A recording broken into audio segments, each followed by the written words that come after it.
राधे राधे मित्रों। जैसा कि एक मंत्र है, श्री कृष्ण गोविंद हरे मुरारी, हे नाथ नारायण हे वासुदेवाय, हरे कृष्ण कृष्ण कृष्ण हरे हरे, हरे राम राम राम हरे हरे। अर्थात राम और कृष्ण में कोई भी अंतर नहीं है। कथा बहुत ही प्यारी है। एक बार भगवान श्री कृष्ण और माँ राधा एक वन में खेल रहे थे।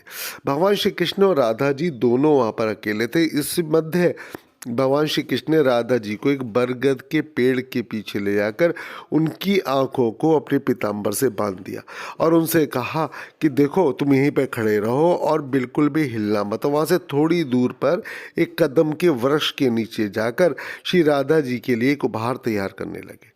कुछ पल ऐसे व्यतीत हुआ कि थोड़ा विलंब होने लगा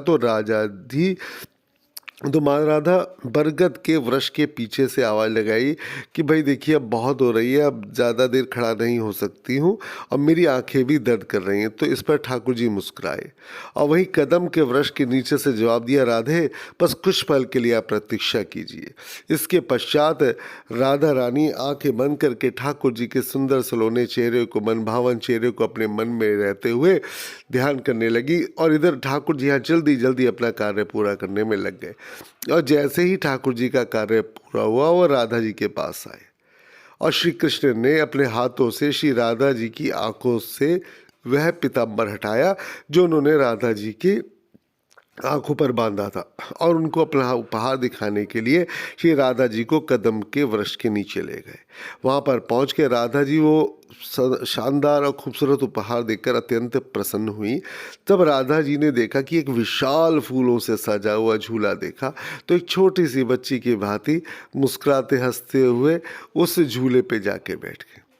भगवान श्री कृष्ण ने बड़ी लगन से यह उपहार श्री राधा रानी के लिए तैयार किया था और जब राधा जी झूले पे बैठ गई तो भगवान श्री कृष्ण ने उनको झूला झुलाना शुरू कर दिया। फिर भगवान श्री कृष्ण प्रसन्न मन से झूले को पीछे से धक्का लगाने लगते हैं और चूंकि यह भगवान ने इस प्रकार झूले को बनाया था कि जब वह झूले को धक्का देते थे तो वहाँ यमुना जी की निर्मल लहरें उनके कोमल चरणों को छूते हुए निकलती थी। ऐसा ही कुछ वक्त चलता रहा।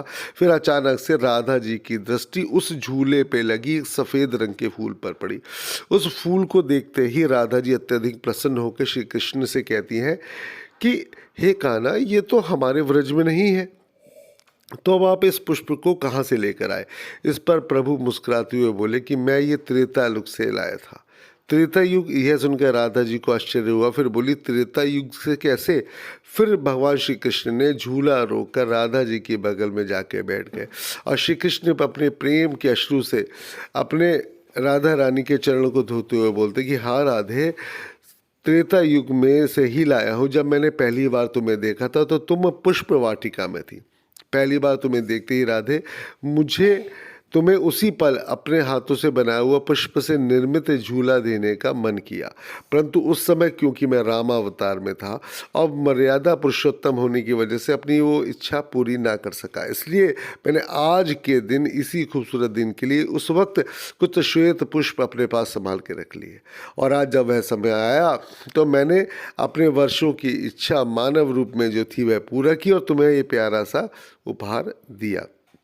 यह सुनकर राधा जी की आंखें सजल हो गई और उन्होंने ठाकुर जी के पास जाके उनके हाथ अपने हाथों में ले लिए और राधा रानी और ठाकुर जी दोनों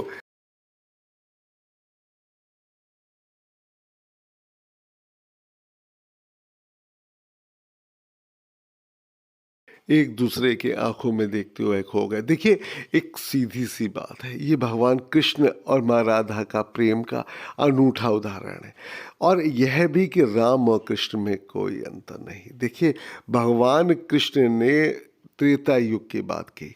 अब आप स्वयं समझ सकते हैं कि हमारे ठाकुर जी में और भगवान राम में हमारे कोई अंतर नहीं, दोनों एक ही हैं। तभी तो यह मंत्र हमेशा बोला जाता है, श्री कृष्ण गोविंद हरे मुरारी, हे नाथ नारायण हे वासुदेवाय, हरे कृष्ण कृष्ण कृष्ण हरे हरे, हरे राम राम राम हरे हरे।